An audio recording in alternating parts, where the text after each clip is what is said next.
Japan में Okinawa नाम की एक जगह है जहाँ के लोग काफी टाइम से 100 साल से ज्यादा जीते आए हैं। हमारे यहाँ बहुत कम लोग हैं जो 100 की एज को क्रॉस कर पाते हैं, लेकिन इस जगह पर बहुत कम लोग हैं जो नेचुरल कॉजेज की वजह से 100 साल से पहले मर जाते हैं। इनफैक्ट आपको यहाँ पर 80 साल की उम्र के लोग खेतों में मेहनत करते हुए मिल जाएंगे। इकिगाई नाम के बुक में कुछ राइटर्स ने इस कल्चर को एक्सप्लोर किया और ये देखा कि आखिर ये लोग ऐसा क्या कर रहे हैं जो कि ये लंबे टाइम तक जी पाते हैं। इन्हें ज्यादा बीमारी नहीं होती और ये ओल्ड एज में भी काफी फिट और एक्टिव रहते हैं। वैसे तो इस बुक में हेल्थ के काफी सारे एस्पेक्ट्स को एक्सप्लोर किया गया है, जैसे yoga, physical activity and work life culture, लेकिन इस वीडियो में हम स्पेसिफिकली देखेंगे इस कल्चर में लोगों के खाने से रिलेटेड हैबिट्स क्या हैं। हम देखेंगे कि यहाँ के लोग किस तरह से अपने खाने को खाते हैं जिससे ना सिर्फ ये लंबा जीते हैं बल्कि इन्हें बीमारियां भी कम होती हैं और ये बूढ़ी उम्र में भी खेतों में काम कर पाते हैं। सबसे पहले आपको ये समझना होगा कि खाना आपकी बॉडी में पचता कैसे, एंड आपकी बॉडी में खाना सच में पच रहा है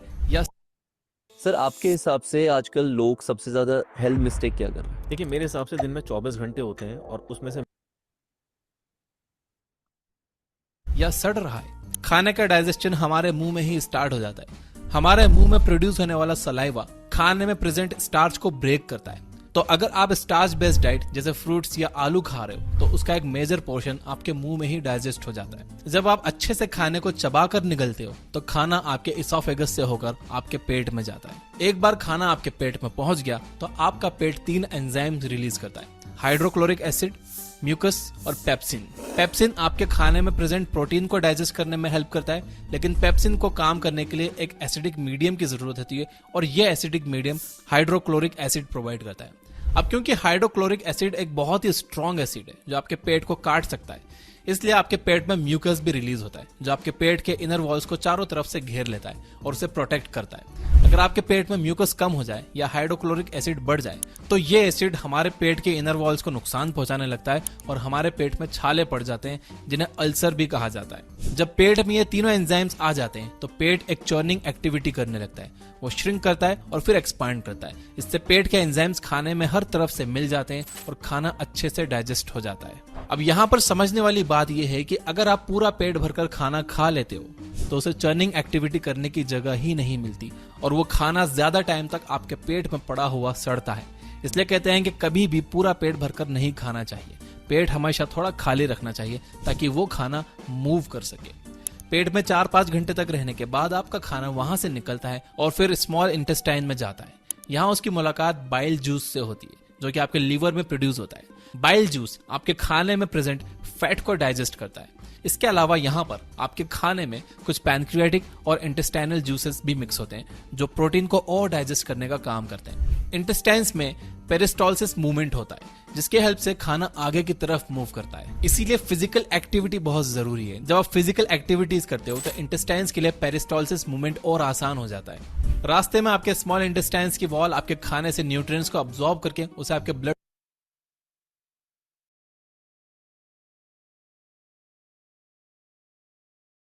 मोहिनी स्टार्ट करो आप।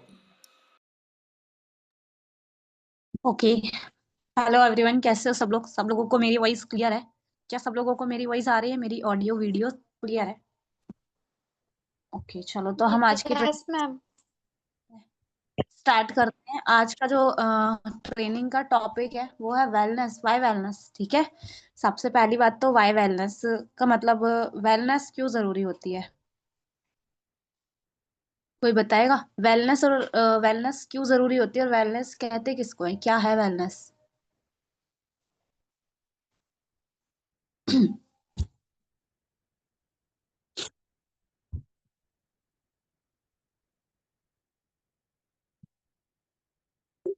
कोई दिक्कत नहीं। तो आज हम स्टार्ट करते हैं अपने टॉपिक को। ठीक है। तो सबसे पहले तो यूथ कैरियर क्रिएटर कम्युनिटी में आपका सबका स्वागत है। और ये जो बेसिकली कम्युनिटी है, daily training, new new training topic के हेल्प से आप सबको कहीं ना कहीं एक अच्छी नॉलेज प्रोवाइड करने की हेल्प करती है आपकी, है ना? और आपको आगे बढ़ाती है। ऐसी नॉलेज देती है जो आपको पूरे यूट्यूब में कहीं नहीं मिलेगा मेरे हिसाब से तो। ठीक है। तो आप सभी का वेलकम है। तो सर, आज हम स्टार्ट करते हैं आज की ट्रेनिंग वाई वेलनेस के टॉपिक से। तो सबसे पहले तो जो वेलनेस है वो क्यों जरूरी होती है? देखो, ये हमारी जो फॉर एवर लिविंग है, फॉरएवर लिविंग प्रोडक्ट्स है, वो दो चीजों से मिलके बनी हुई है। उसकी जो कंपनी है वो एक बिजनेस है, मतलब फॉरएवर लिविंग एक बिजनेस है, ठीक है। अब बिजनेस है तो वो कैसा बिजनेस है? जो अच्छा बिजनेस, मेरे हिसाब से बिजनेस कैसा होना चाहिए, मतलब अगर मैं पूछूं किसी से कि एक ऐसा बिजनेस का नाम बताओ जो 12 महीने चलता हो, क्योंकि बिजनेस तो ऐसे ही होना चाहिए जो अच्छा होता है। क्योंकि अगर 12 महीने बिजनेस चल रहा है तो अच्छा ही है ना। अगर ऐसा, तो ऐसे सीजन बिजनेस भी होते हैं अलग अलग, जैसे ठंड के टाइम में स्वेटर और गर्मी के टाइम में कूलर एसी, ये सारे बिजनेस भी होते हैं। बट ये जो बिजनेस रहते हैं ना ओनली सीजन में चलते हैं, बाकी टाइम में नहीं चलते हैं बिजनेस, है ना। और एक ऐसा बिजनेस है फॉरएवर लिविंग प्रोडक्ट जो 12 महीने, मतलब 365 के 365 दिन इसके जो भी प्रोडक्ट्स हैं वो यहाँ पे लोगों की जरूरत में आते हैं, डेली नीड्स के प्रोडक्ट है, ठीक है। तो बेसिकली जैसे कि बिजनेस है, फ्लिपकार्ट का हो गया, amazon का हो गया। अच्छा, ये जो ओला ओवर का जो बिजनेस है, फ्लिपकार्ट का बिजनेस है, जोमेटो का बिजनेस है, वो एक कैसा बिजनेस है आपको पता है? जैसे कि मैं ओला ओवर का एग्जांपल देती हूँ। ओला ओवर क्या करता है? ओला ओवर उसके पास में खुद की कोई टैक्सी नहीं है, फ्लिपकार्ट के पास में खुद का कोई भी शोरूम, कोई वो नहीं है, पर फिर भी उसके पास में हर एक चीज अवेलेबल है। पता है क्यों? वो एक ऐसी प्लेटफॉर्म है जो लोगों को ना चीजों से जोड़ देती है। मतलब जैसे कि ओला ओवर की बात करते हैं, पहले क्या होता था? पहले आज से यहाँ से 4 गली बाद में टैक्सी खड़ी हुई है, और 4 गली के बाद में एक सवारी खड़ी हुई है, लेकिन सवारी को नहीं पता था कि ऑटो वहां है या टैक्सी वहां है, और टैक्सी वाले को नहीं पता था कि मेरा जो कस्टमर है वो यहाँ है। अब ओला ओवर ने क्या किया? इनकी प्रॉब्लम को खत्म कर दिया। प्रॉब्लम को खत्म करके एक ऐप बना दिया, जिसमें से लोग घर से निकलते ही, घर से बैठे बैठे ही एक टैक्सी बुक कर देते हैं, टैक्सी वाले को सवारी मिल जाती, सवारी वाले को टैक्सी मिल जाती, दोनों की प्रॉब्लम सॉल्व हो गई, ठीक है। तो बिजनेस जो है, लोगों की प्रॉब्लम का सॉल्यूशन होना चाहिए बिजनेस। हमारे जो कंपनी के फाउंडर हैं, जब इंडस्ट्री स्टार्ट हुई थी 1978 को, तो रेक्समोन सर ने देखा था कि आजकल लोग बहुत ज्यादा बीमार पड़ रहे हैं, लोगों के पास में बहुत ज्यादा बेरोजगारी है। तो बीमारी और बेरोजगारी, इन दो टॉपिक पे सर ने बिजनेस को मतलब पूरा इंडस्ट्री को बिल्ड किया, और एक ऐसा प्रोडक्ट बनाया जो लोगों की जरूरत है, डेली की जरूरत है, ठीक है, और जो हमेशा काम आने वाला प्रोडक्ट है। तो ऐसे प्रोडक्ट पे रिसर्च करके सर ने एक इंडस्ट्री बनाई जो वेलनेस और नेटवर्क नेटवर्क मार्केटिंग कंपनी है, ठीक है। सर स्लाइड आगे कर दीजिए। तो दो हमारी जो फॉरएवर लिविंग प्रोडक्ट है, वो दो इंडस्ट्री का कॉम्बिनेशन है। सबसे पहला वेलनेस इंडस्ट्री और दूसरा डिजिटल नेटवर्क मार्केटिंग। आज हम जो बात करेंगे वो वेलनेस इंडस्ट्री पे वर्क करें, मतलब बात बात करेंगे, ठीक है, कि हमारी इंडस्ट्री बनाती क्या है, किस सेक्टर पे वर्क करती है। वेलनेस की इंडस्ट्री एक ऐसी इंडस्ट्री का नाम है जो आगे चल के $1 ट्रिलियन की इंडस्ट्री होने वाली, इनफैक्ट हो चुकी है। और ये जो इंडस्ट्री है, ये इंडस्ट्री लोगों को बीमारियों से बचाती है, बीमारियों से डॉक्टर के पास जाने से बचाती है। और अगर मैं पूछूं तो कोई इंसान दुनिया में, कोई एक ऐसा घर नहीं होगा जिसके घर में दवाइयां ना पड़ी हो। भले सैराडॉन पढ़ाओ, पर बड़ी जरूर होंगी दवाइयां, तो जरूर होंगी घर में, ठीक है। कोई ऐसा नहीं है, तो सब लोग बीमार हैं आज के जमाने में। लेकिन बीमारी के लिए जरूरी नहीं है कि डॉक्टर्स के पास जाके दवाई लेना, ठीक है। तो इंडस्ट्री क्या करती है, हमें डॉक्टर्स के पास दवाई गोली की तरफ जाने से बचाती है। अब थोड़ा सा मैं फॉरएवर की बात करती हूँ कि जो इंडस्ट्री है वो इस टॉपिक पे इसीलिए रिसर्च की थी क्योंकि सर का विजन हमेशा से रहता है कि जो जरूरतमंद है हम उसकी हेल्प करें। तो जो लोग बीमार है उसकी हेल्प करने का एक विजन था, और एक जो लोग बेरोजगार है उनको एक अच्छा रोजगार दे दे, इसका एक विजन था। तो ये दो विजन के साथ में फॉरएवर लिविंग इंडस्ट्री स्टार्ट हुई थी।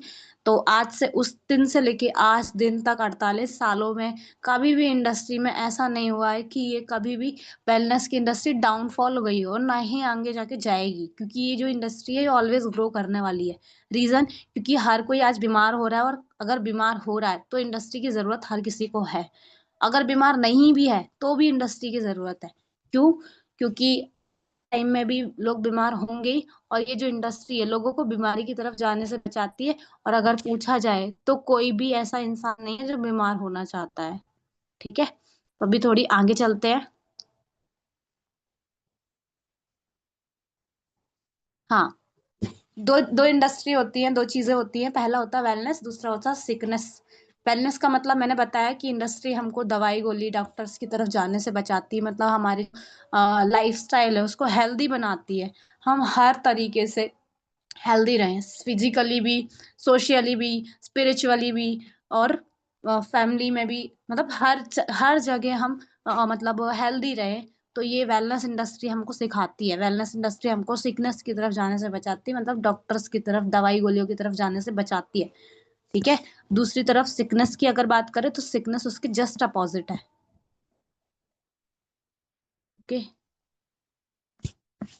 तो सबको समझ में आ रहा है ना मैं जो जो बता रही हूँ? सबको क्लियर हो रहा है? एक बार बता दो। हम्म, ठीक है। तो हम आगे चलते हैं। आज एक्चुअली मैं अब वेलनेस इंडस्ट्री, मैंने वो पूछा ही था कि वेलनेस इंडस्ट्री क्या है, कब से यही बता रही हूँ मैं कि इंडस्ट्री जो है हमें दवाई गोलियों की तरफ और डॉक्टर्स की तरफ जाने से बचाती है। सर स्लाइड कुछ ऊपर नीचे इस बार ऐसा लग रहा है। Next slide.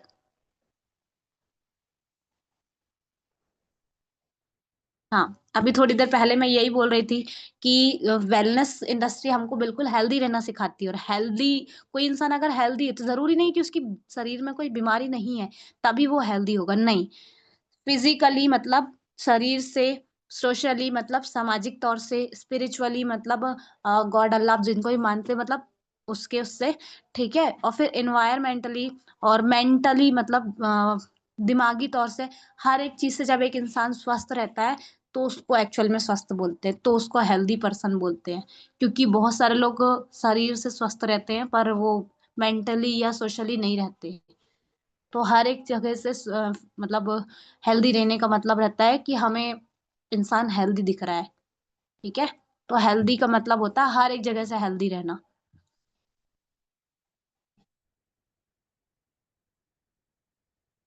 हाँ। तो ये जो वेलनेस की इंडस्ट्री है ना, ये $1 ट्रिलियन की इंडस्ट्री है। $1 ट्रिलियन मतलब कि आने वाले टाइम में सिकनेस से ज्यादा ये जो इंडस्ट्री है ये ग्रोथ करेगी। क्यों? क्योंकि कोई इंसान नहीं चाहता कि हम बीमार हो, हमें लाखों बीमारियां घेर ले, बीमारी में पैसा लग जाए, कोई इंसान नहीं चाहता। पर ये जो इंडस्ट्री है ये लोगों को बीमारी की तरफ जाने से बचाती है, इसलिए लोग इसकी तरफ जाते हैं और इसलिए जाएंगे आने वाले टाइम में। ठीक है।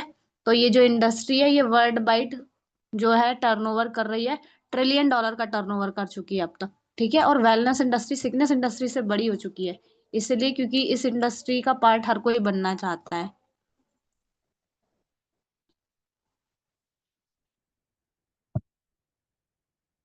ओके। तो अब हम आते हैं अपने मेन टॉपिक पे। देखो क्या होता है कि सबसे पहले बात तो कि मैं जब से बीमारी की बात कर रही हूँ कि बीमारी की तरफ जाने से बचाती है, बीमारी की तरफ जाने से बचाती है, तो एक्चुअल में हम देख लेते हैं कि लोग बीमार होते क्यों हैं, ऐसा क्या रीजन है जिसकी वजह से लोग बीमार होते हैं। तो सबसे पहले हमारी बॉडी को सरवाइव करने के लिए ना 3 चीजों की जरूरत पड़ती है। पहला हवा, दूसरा पानी और तीसरा खाना। अगर मैं हवा की बात कर लूं तो पहले क्या होता था कि पहले ना लोग कम साधनों में भी काम चला लेते थे। अब जैसे जैसे जनसंख्या बढ़ रही है, डेवलपमेंट बढ़ रहा है, क्या हो रहा है वैसे वैसे जैसे पॉलिथीन आ गया है अब हमारे बीच में। और कहना चाहिए कि बहुत ज्यादा हमारी जरूरत की चीजें बन रही है कारखानों में। अब कारखाने जब ज्यादा उनकी संख्या बढ़ेगी, सीधी सी बात है कि उनमें ज्यादा सामान हमारी जरूरत के बनाने के लिए ज्यादा कारखाने ओपन होंगे। और जितने ज्यादा कारखाने फैक्ट्रीज ओपन होंगी उतना ज्यादा उसका जो गंदा धुआं है, कहीं कहीं गलत गलत मतलब गंदी गंदी गैसें हैं, वो एनवायरनमेंट में आएंगी। और जब वो एनवायरनमेंट में आएंगी तो हमारा सीधी सी बात है वायु प्रदूषण होगा, है ना, एयर पॉल्यूशन होगा। और दूसरी तरीके से कि पहले जनसंख्या कम हुआ करती थी, लोगों के पास में बैलगाड़ी थी, अब लोगों के पास में बाइक है। हर घर में कार, हर घर में बाइक नहीं है तो कम से कम स्कूटी तो है ही, कुछ नहीं है तो कम से कम स्कूटी है। तो इस तरीके से हमारा एयर पॉल्यूशन हो रहा है। वाटर पॉल्यूशन में आते हैं, वाटर पॉल्यूशन भी हो रहा है। कैसे? पहले हमारे पास में हम क्या करते थे, तालाबों का पानी पी लेते थे, कुएं का पानी पी लेते थे, लेकिन अब कहीं पे जाना भी धर्म नहीं है, कहते हैं कहीं पे जाने का। इसलिए क्योंकि आजकल ना पानी में पॉलिथीन और गंदी सब्जियों के छिलके भी उसमें डाल के नाली में डाल देते हैं। और नाली पूरी कहाँ जाती है? हमारी बड़ी नदी जो रहती है वहां पे जाती है। तो कहीं ना कहीं अगर हमें मिनरल वाटर भी मिल रहा है ना तो वो भी कहीं ना कहीं फिल्ट्रेशन का ही वाटर मिल रहा है, मतलब उसमें से मिनरल्स बिल्कुल खत्म हो चुके हैं। जो नेचुरल पानी रहता है ना, जो बरसात के पानी से आता है, उसमें मिनरल्स होते हैं बहुत ज्यादा। हमारी बॉडी को मिनरल की बहुत ज्यादा जरूरत है। पर वो जो आरओ का पानी वगैरह होता है उसमें पूरे मिनरल, मतलब कहना चाहिए कि पूरे तरीके से खत्म हो चुके होते हैं उसमें मिनरल। तो आरओ के पानी में मिनरल्स तो बिल्कुल नहीं होता, वो भी कहीं ना कहीं हमें बीमार करता है, आरओ का पानी भी। और ये जो अपन नेचुरल पानी पीते हैं उनमें उनमें तो ऑलरेडी वाटर पॉल्यूशन हो ही रखा है। तो वो जो नदियों का पानी है वो हमारे घर आता है, तो वाटर पॉल्यूशन हो रहा है, इस वजह से भी हम बीमार पड़ रहे हैं। अब फूड की बारी आती है, ठीक है।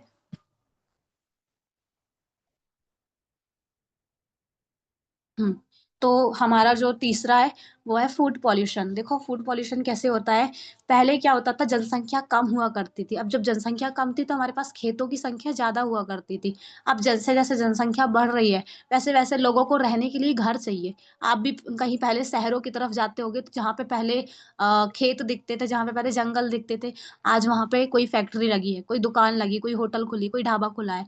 तो पहले पहले जैसा था अब वैसा इन्वायरमेंट बिल्कुल नहीं रह गया है। हमारे पास में खेतों की संख्या कम हो गई है और जनसंख्या ज्यादा हो गई है, तो जो गेहूं चावल है उसकी डिमांड बहुत ज्यादा है। ठीक है। क्यों? क्योंकि हमारे पास में खेत ही नहीं है उतने। जितनी जनसंख्या है, खाने के लिए जितना ज्यादा गेहूं और चावल चाहिए उतनी हमारे पास में खेत नहीं है। अब जब खेत नहीं है तो जगह कम है, बुआई करने की जगह कम है। जब कम जगह में ज्यादा पैदावार बढ़ानी हो तो वो जो किसान है वो क्या करेगा, ऑटोमेटिक यूरिया डालेगा, वर्मी कंपोस्ट डालेगा और बहुत केमिकल, हार्ड केमिकल वाली खादों से फसलों को उगाएगा। पहले 6 महीने में फसल उगती थी, अब 3 महीने में उग के तैयार हो जाती है। खरपतवार कोई अलग नहीं करना चाहता है। थोड़ा सा होता ना कि सब लोग कहते हैं कि सुकुमार हो गए काम नहीं करना चाहता कोई, बस सब कुछ सीधा सीधा चाहिए उनको। तो सीधा दवाई डाले, खरपतवार खत्म, और हमारे पास में ये जो फसल है वो आ जाती है। तो फूड पॉल्यूशन भी हो रहा है। सब्जियों में कलर करके बेचते हैं, वेट ही नहीं करते लोग। कल सब्जी उगी है, मतलब लौकी का फूल निकला है, उसी में इंजेक्शन लगा दिए, रात भर में इतनी बड़ी हो गई, उठा के सुबह बेच देते हैं। ऐसे ही तो हो रहा है मार्केट में, इंजेक्शन वाली लौकी। और जानबूझ के पता भी होता है हमें कि लौकी इंजेक्शन वाली है, फिर भी खाना पड़ता है, क्या करें, मजबूरी है। अगर हवा हम नहीं लेंगे, पानी नहीं लेंगे, खाना नहीं लेंगे, ये तीनों चीजों के बिना हम नहीं जी सकते। तो भले ये पॉल्यूटेड है पर हमको मजबूरी है, खाना पड़ेगा, मर्जी में भी और मजबूरी में भी। ठीक है।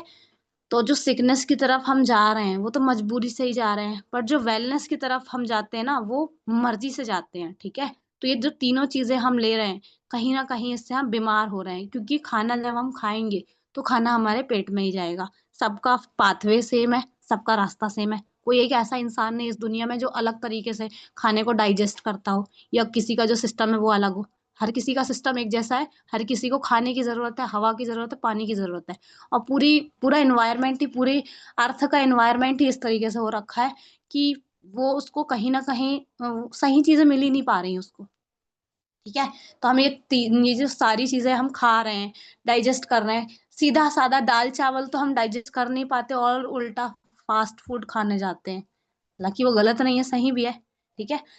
अब बारी आती है कि अगर हम बीमार पड़ जाएंगे तो हेल्थ, मतलब हम जब इन सारी चीजों को खाएंगे, हेल्दी रहने के लिए खा रहे हैं हम, कि हम अगर एप्पल खा लेंगे तो हम हेल्दी रहेंगे, फ्रूट खा लेंगे तो हम हेल्दी रहेंगे। एक्चुअल में ये हेल्थ होती क्या है, हेल्थ किसे कहते हैं, कोई बताएगा? लग रहा सब सब टीममेट हैं आज तो। मीठे हैं आज तो।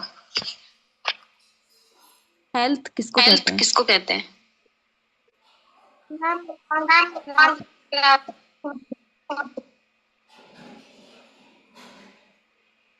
मैम बोलो। बोलो। हेल्थ हेल्थ अगर हमारे अगर हमारे तरफ आज तरफ बिटवार आज है। फिटवार है।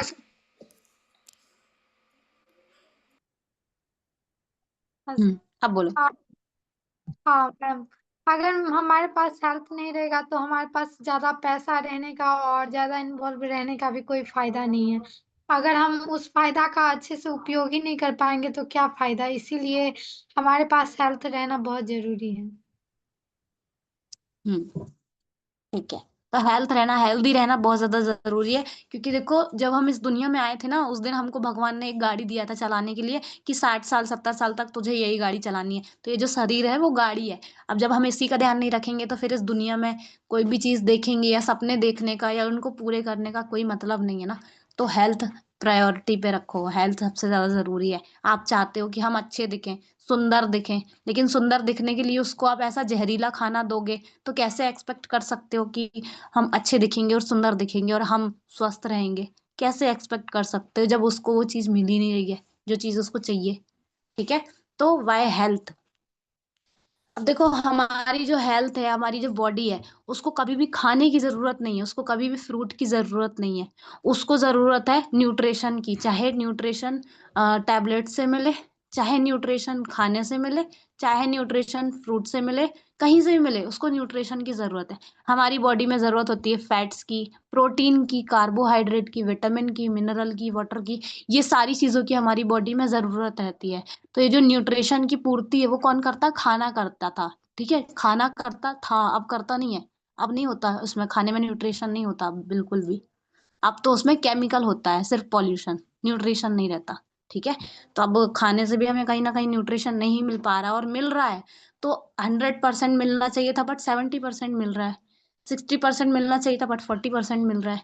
तो कहीं ना कहीं जो खाने से न्यूट्रिशन है वो हमें कम मिल पा रहा है। अब मिलता कैसे खाने से न्यूट्रिशन, थोड़ा सा हम ये देखते हैं। ठीक है, हम बीमार कैसे होते हैं, सिकनेस की तरफ कैसे जाते हैं, ये थोड़ा सा बताती हूँ। देखो क्या होता है, हवा की, खाने की, पानी की, हमारे सारे मतलब जितनी भी बॉडी है, ह्यूमन बींग्स है इस दुनिया में, सबको जरूरत होती है। ठीक है, अब इन तीनों चीजों में, मैंने पीछे वाली स्लाइड्स में बताया कि इन तीनों चीजों में टॉक्सिन्स आ रखा है, जहर आ रखा है। अब हम जब तीनों चीजें को खाएंगे, ये केमिकल वाले चीज को हम इनहेल करेंगे, अपने अंदर लेंगे, सबसे पहले तो क्या होगा, हमारी इंटेस्टाइन में जाएगा। अब वहां पे जाके हमारे को जो एब्जर्वेशन है खाने का, वो लो हो जाएगा, लो एब्जर्वेशन कहते हैं उसको। अब अगर लो एब्जर्वेशन हो जाएगा तो पेट में खाना पड़े पड़े सड़ता रहेगा, उसको बोलते हैं पूर डाइजेशन। फिर उससे बहुत सारी बीमारी होंगी, जैसे कि गैस, एसिडिटी। हालांकि ये बीमारी सुनने में बहुत कॉमन है, बट इनसे बहुत बड़े बड़े साइड इफेक्ट होते हैं। कैसे, ये बताती हूँ। देखो क्या होता है, जब हमारे शरीर में छोटी बीमारी होती है ना, तो वो छोटी बीमारी कब बड़ी बीमारी का रूप ले लेती है उनको पता भी नहीं लगता है। फिर डेफिशिएंसी ऑफ न्यूट्रिशन, अगर हमारी शरीर में छोटी छोटी सी बीमारियां होंगी, आगे चल के न्यूट्रिशन की डेफिशिएंसी होगी, मतलब कमी हो जाएगी। ठीक है, फिर इसके बाद में क्या होगा, अगर न्यूट्रिशन हमारी बॉडी को कम मिलेगा, पोषक तत्वों की हमारी बॉडी में कमी आएगी, तो हम वीकनेस वीकनेस की तरफ जाएंगे, हम वीक फील करेंगे, वीकनेस आ जाएगी हमारी बॉडी में। सबको होती कमजोरी। ठीक है, अब इसके बाद में क्या होगा, लो एनर्जी। अगर वीकनेस आएगी हमारी बॉडी में तो ऑटोमेटिक हमारी जो एनर्जी है बॉडी की, वो लो हो जाएगी और शरीर में दर्द करने लगेगा। पेन इन बॉडी, है ना, बॉडी में पेन होगा, कहीं जॉइंट में दर्द होगा, कभी कमर में दर्द होगा, कभी सर में, कभी पेट में, कभी कहीं, तो दर्द चालू हो जाता है। और धीरे धीरे हम इलनेस का शिकार हो जाते हैं। इलनेस के बाद में हम सिकनेस, इलनेस जो होता है ना वो छोटी मोटी बीमारियों के लिए होता है, और वही चीज हमें सिकनेस की तरफ लेके जाती है, और ये सिकनेस कब क्रॉनिक डिसीज मतलब बड़ी बीमारियों में कन्वर्ट हो जाता है हमें पता भी नहीं लगता। तो ये जो तीनों चीज है ना, एयर, फूड, वाटर, ये इनकी मेन जड़ है। अब क्या ये खाना बंद कर दे? नहीं, इसको खाना बंद नहीं करना। अगर खाना बंद करोगे तो सबका काम बंद हो जाएगा। ठीक है, तो अभी ये कैसे होता है, ये थोड़ा सा फिगर देख के समझते हैं। देखो, अगर हम बीमार मतलब अभी मैं थोड़ी देर पहले बोल रही थी ना कि अगर हम खाना खाएंगे, पानी पिएंगे और खाना मतलब वो हवा लेंगे तो हम बीमार पड़ जाएंगे। अब लोग बोलते हैं कि हम बीमार पड़ जाएंगे तो हॉस्पिटल्स की कमी नहीं है, डॉक्टर्स की कमी नहीं है, हम उनके पास मिल जाके दवाई ले लेंगे, टैबलेट्स ले लेंगे। मोस्टली लोग ऐसे ही करते हैं, बीमार होते हैं तो दूसरे दिन डॉक्टर के पास पहुंच जाते हैं।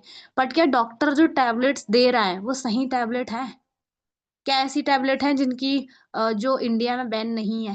क्योंकि बहुत सारी ऐसी टैबलेट है जो इंडिया में ऑलरेडी बैन हो चुकी हैं, बट फिर भी वो इंडिया में दबा के चल रही है मार्केट में। ठीक है, फिर जो मतलब टैबलेट्स है उनका भी बहुत सारा साइड इफेक्ट होता है। ऐसा नहीं है कि जो टैबलेट्स बनती हैं या जो गोलियां बनती हैं वो एकदम नेचुरल तरीके से बनाई जाती हैं, नहीं, नथिंग। वो केमिकल से ही तो बनाई जाती हैं। कहीं ना कहीं आप खाने के केमिकल से बच के डॉक्टर के पास जा रहे थे, डॉक्टर आपको उल्टा केमिकल दे रहा है। ठीक है, ये क्या करती हैं, हार्ट रेट को इंक्रीज करती हैं, हाई ब्लड प्रेशर बढ़ाती हैं टैबलेट्स। फिर इसके बाद में एंजाइटेशन बढ़ाती हैं, और स्लीपनेस, मतलब बहुत सारी बीमारियां इससे भी होती हैं, टैबलेट से भी। और आप तो बहुत सारे लोगों को देखते होंगे जो लोग ज्यादा करके बीमार रहते हैं, टैबलेट्स लेते हैं, एक टाइम बाद में उनका लिवर इफेक्ट या किडनी इफेक्ट तो पक्का है। उनके लिवर में या तो इन्फेक्शन होगा या तो किडनी में इन्फेक्शन होगा। दोनों में से किसी एक जगह में इन्फेक्शन है, दोनों ही जगह इन्फेक्शन पक्का है, 100% की गारंटी है कि अगर उसने ज्यादा करके टैबलेट्स खाया है तो उसको ये दोनों चीजें पक्का होंगी। क्यों? क्योंकि जो दवाइयां हैं, जो उनके में जो उनके हार्ड केमिकल रहते हैं दवाइयों में, जो भी अभिक्रिया से, रिएक्शन से, केमिकल रिएक्शन से दवाइयां तैयार की जाती है ना, उनमें बहुत ज्यादा हाई मतलब कहना चाहिए केमिकल रहता है, और वो केमिकल हमारी किडनी को, हमारे लिवर को इफेक्ट पड़ता है।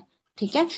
तो जब हमारी इंडस्ट्री स्टार्ट हुई थी फॉर एवर लिविंग प्रोडक्ट, उन्होंने, रेक्समोन सर ने ये वादा किया था और ये उद्देश्य से कंपनी को स्टार्ट किया था कि कहीं ना कहीं जैसे बहुत ज्यादा गरीब लोग रहते हैं ना, जो सड़क के किनारे रहते हैं, या बहुत ऐसे लोग रहते हैं जिनके घर में कोई बीमार पड़ जाता है, हॉस्पिटल चला जाता है, फिर उनसे पूछते हैं कि पापा कहाँ है तुम्हारे, तो बोलते हैं पापा नहीं है। फिर बोलते पापा क्यों नहीं है, तो उनको ये फलानी बीमारी हो गई थी तो को फिर उनका इलाज नहीं करवाए, तो बोलते कि इलाज करवाते तो पर पैसे नहीं थे। और गवर्नमेंट हॉस्पिटल की जो हालत है वो इस तरीके की हालत है कि कोई समझ नहीं सकता वहाँ की हालत। वहाँ के लोग तो ऐसा है कि बेड भी नहीं देते मरीज को कभी कभी सोने के लिए। मैं गई हूँ हॉस्पिटल इसलिए मेरे को पता है, मतलब एडमिट होने नहीं गई थी, ड्यूटी करने गई थी हॉस्पिटल। ठीक है, भगवान कभी ऐसी नौबत लाए भी ना कि मैं हॉस्पिटल में एडमिट हूँ। तो इस तरीके की भीड़ रहती है हॉस्पिटल के बाहर, लोग ऐसे ही फर्श में बैठे रहते हैं, कोई चिल्लाता रहता है बोतल लगा दो बोतल लगा दो, कोई सुनने के लिए तैयार नहीं रहता वहां पे। तो सब लोग बोलते हैं ना डॉक्टर को दूसरा भगवान बोलते हैं, गलत नहीं है, सही है वो चीज भी, उनकी जो वो कहने का मतलब वो भी सही है, पर ऐसा होता नहीं है जो ऐसा वो लोग समझते हैं जैसे बोलते हैं। ठीक है। तो इस तरीके से मजबूर बेबस लोग कहीं ना कहीं बीमार हो जाते हैं लोग उनके घर के, तो ऐसे बैठे रहते हैं। तो यही प्रॉब्लम को खत्म करने के लिए हमारी इंडस्ट्री स्टार्ट हुई थी forever living product. Rex sir ने एक विजन के साथ में स्टार्ट किया था कि मैं बीमार लोगों को और बेरोजगार लोगों को हेल्प करूंगा। इनका ये हेड ऑफिस है हमारी इंडस्ट्री का, अमेरिका एरिजोना में हेड ऑफिस है। और पहले एक बैंक हुआ करता था, पर सर ने इस यहाँ से एक बार लोन लेने की कोशिश की थी, पर वो लोन नहीं ले पाए थे या उनको बैंक वालों ने मना कर दिया था। इसलिए सर ने ये पूरा का पूरा ऑफिस खरीद लिया और इसको फॉरएवर का हेड ऑफिस बना दिया। ये अमेरिका के एरिजोना में है। ठीक है। और जो हमारा ऑफिस है, वो हमारी इंडस्ट्री है, पहले 48 साल पहले स्टार्ट हुई थी, 1978 को, और आज 2026 हो चुका है। तो 48 सालों से काम कर रही है, 170+ देशों में काम कर रही है। ये जो पूरा दिख रहा है ना, ये पूरा वर्ल्ड मैप है, मतलब पूरा विश्व का वो है, क्या कहते हैं मैप को, मानचित्र है। ठीक है। तो यहाँ जहां जहां येलो येलो दिख रहा है ना, वो हर जगह फॉरएवर काम करती है। 210 देश में से लगभग 170 देशों में पहुंच चुकी है इंडस्ट्री, और धीरे धीरे करके मैं तो कहती हूँ कि पूरा ग्लोब कवर करेगी एक दिन। ठीक है।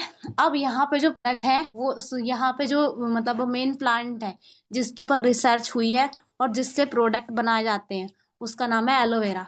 एलोवेरा क्या करता है ये हम थोड़ा सा समझते हैं, और ये चीज इंडस्ट्री नहीं बोल रही है, और ना ही ये सब रेक्सर बोल रहा है। ये चीज करोड़ों साल पहले से, मतलब सैकड़ों साल पहले से ऋषि मुनि ज्ञानी लोग और भी बहुत सारे ऐसे लोग हैं, और जब विश्व युद्ध हुआ था तो उसमें भी एलोवेरा बहुत ज्यादा हेल्प किया था।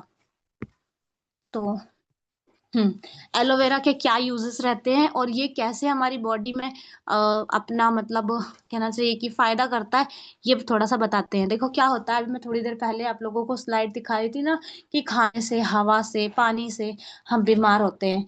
तो बीमार होते कैसे, अब मैं आपको बताती हूँ क्या होता है। देखो हमारे, हम जब खाना खाते हैं ना, तो खाना हमारे ईसोफेगस से होते हुए, मतलब आहार नली से होते हुए अमाशय में जाता है, स्टमच में जाता है। स्टमच में 4 घंटे रहता है, फिर बोलस, मतलब खाने को बोलस बोलते हैं उस टाइम, तो बोलस निकलता है, फिर इसके बाद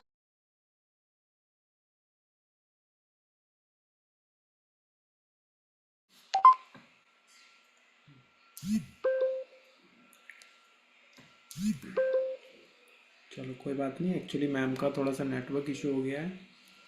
तो बहुत अच्छे से मैम बता रहे हैं ना, आपको सबको समझ में आ रहा होगा। ये बहुत ही ज़्यादा इम्पोर्टेंट एक ऐसी क्लास है आज की, जिसमें आपको बहुत अच्छे से समझ में आ रहा होगा कि ये हेल्थ हमारी कितनी ज़रूरी है।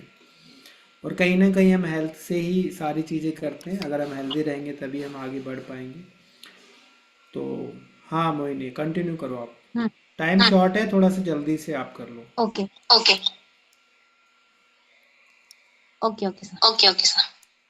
देखो क्या होता है, देखो क्या होता है, खाना खाते हैं ना तो खाना वो जो खाते हैं ना खाना तो है वो जो खाना है जाता है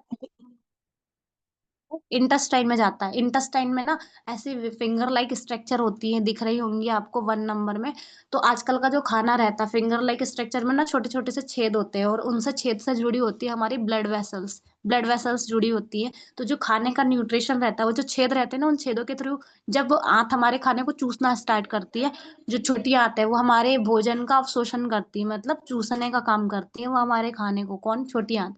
तो जब खाने का न्यूट्रिशन, मतलब खाने का जो न्यूट्रिशन जब छोटी आंत उसको चूसती है, इसकी विलाई, इनको विलाई कहते हैं, जो फिंगर लाइक स्ट्रक्चर इनको विलाई कहते हैं। ठीक है। जब अब ये चूसना स्टार्ट करती है ना, जो खाने का जो रस रहता है, खाने का जो न्यूट्रिशन रहता है, वो उन छेदों के थ्रू कहाँ जाता है? ब्लड वेसल्स में। उसी को न्यूट्रिशन बोलते हैं। पर आजकल का जो टॉक्सिक वाला खाना आ रहा है, केमिकल वाला खाना आ रहा है, उससे क्या हो रहा है, यहाँ पे जो पोर्स होते हैं ये पूरे फुल हो जाते हैं, मतलब फुलफिल हो जाते हैं, भर जाते हैं। अब जब ये पोर्स फुलफिल हो जाएंगे, तो इसका जो गड यहाँ पे जो छेद थे जिनके थ्रू न्यूट्रिशन था वो ब्लड वेसल्स में जा रहा था, उसका तो पाथवे ही बंद हो गया। जब रास्ता ही बंद हो गया तो फिर जो न्यूट्रिशन है वो ब्लड वेसल्स में जाएगा कहाँ से? अब एलोवेरा क्या करता है ये समझते हैं, ठीक है। एलोवेरा इन छेदों को खोल देता है। जब यहाँ पे पोर खुल गए, छेद खुल गए, तो जो भी खाने का न्यूट्रिशन था वो कैसा चला गया? सीधा ब्लड वेसल्स में चला गया, सीधे ब्लड में चला गया। और जब ब्लड में न्यूट्रिशन जाएगा तो हम ऑलरेडी अच्छे रहेंगे, ठीक है। अगर न्यूट्रिशन नहीं जाएगा तो की बात कर रहे हैं, मान लो की बात, यहाँ पे जो टॉक्सिन वगैरह जमे हुए थे उनसे क्या हो रहा था, हमारा जो खाने का न्यूट्रिशन है वो बॉडी में नहीं जा रहा था। अब जब बॉडी में नहीं जाएगा तो क्या होगा? छोटी सी उम्र में चश्मा लग जाना, बाल गिरने लगना, पिंपल आना, और गैस, एसिडिटी, पेट फूलना, वजन बढ़ना, और भी बहुत सारी ऐसी छोटी छोटी सी प्रॉब्लम है जो होते हैं। और छोटी प्रॉब्लम ही एक दिन जाके बड़ी होती है। कोई भी प्रॉब्लम पहले छोटी होती है, छोटी जाके बड़ी होती है, ठीक है। अब जो एलोवेरा वो क्या करता है? उनको निकाल देता है, ठीक है। हाँ, अब एलोवेरा इतना ज्यादा जरूरी है तो लोग बोलते हैं कि मैम अगर एलोवेरा, मतलब अगर एलोवेरा हमारे जो इंटेस्टाइन उसका टॉक्सिन हटा रहा है, इसका मतलब ये तो बहुत ज्यादा जरूरी है, क्योंकि अगर टॉक्सिन नहीं हटा तो एक टाइम पे वो जो पोर्स थे वो पूरे पूरी तरीके से फुलफिल हो जाएंगे। जब पूरी तरीके से फुलफिल हो जाएंगे तो हमारी बॉडी को 0% न्यूट्रिशन मिलेगा। और अगर हमारी बॉडी को न्यूट्रिशन ही नहीं मिलेगा तो हम जिंदा कैसे रहेंगे? ठीक है। तो हमारे जिंदा रहने के लिए न्यूट्रिशन, वो टॉक्सिन्स का वहां से साफ होना बहुत ज्यादा जरूरी है। और टॉक्सिन के साफ होने के लिए में एलोवेरा हेल्प करता है, क्योंकि एलोवेरा में दो चीज होते हैं, पहला लिग्निन, दूसरा सैपोनिन। लिग्निन क्या करता है? जो मैं यहाँ पे जो भरा हुआ है ना कचड़ा, उसको पूरा वो क्या करता है? फुला देता है, मतलब सॉफ्ट कर देता है। और जो सैपोनिन है वो गर्म पानी जब हम पीते हैं एलोवेरा को पीने के आधे घंटे के बाद, तो उसको वो बाहर निकाल देते हैं। अब एलोवेरा भी बहुत सारे वेराइटीज के होते हैं, 400 प्रकार के एलोवेरा होते हैं, जिसमें से कुछ ऐसे रहते हैं जो जहरीले रहते हैं, कुछ ऐसे रहते हैं जो यूजलेस रहते हैं। बट ऐसे 4 प्रकार के एलोवेरा है जिनमें अच्छी हाई क्वालिटी की मेडिसिनल प्रॉपर्टी पाई जाती है, और उसमें से सबसे जो बेस्ट है वो है एलो बार्बाडेंसिस मिलर, ठीक है। बहुत सारे ऐसे प्रॉपर्टी इसमें पाई जाती है। और एलोवेरा की एक ऐसी नेचुरल प्रॉपर्टी जो मैं आपको बताती हूँ, एलोवेरा ना नेचुरल प्यूरिफायर है। अगर वो आपके आंगन में लगा हुआ है, आपके मन में आ रहा होगा ना कि अगर एलोवेरा खाना इतनी ज्यादा जरूरी है तो हम अपने आंगन में लगा हुआ एलोवेरा खा लेंगे, तो जो आंगन में एलोवेरा लगा हुआ है ना, वो ऑलरेडी, हाँ ओके आप समझ गए हो तो, हाँ ठीक है। तो एलोवेरा में मेडिसिनल प्रॉपर्टी जो कहाँ बता रही थी मैं, हाँ, एलोवेरा नेचुरल प्यूरिफायर होता है। अब जब नेचुरल प्यूरिफायर एलोवेरा होता है ना, तो अगर हमारे आंगन में लगा हुआ है तो 10 मीटर के अराउंड का हमारा एरिया बिल्कुल क्लीन कर देगा। तो अगर आपके आंगन की जो हवा है वो अशुद्ध है, उसको एलोवेरा अपने अंदर देगा। अगर आप उसी एलोवेरा को खाओगे तो आप क्या खा रहे हो? क्या खा रहे हो आप? कहीं ना कहीं न्यूट्रि वो ही खा रहे हो ना, टॉक्सिन ही तो खा रहे हो आप, ठीक है। तो ये चीज रहती है। इसके बाद में उसमें क्या रहता है, 3 पार्ट रहते हैं, मैंने पहले ही बताया था। एक जो ऊपर वाला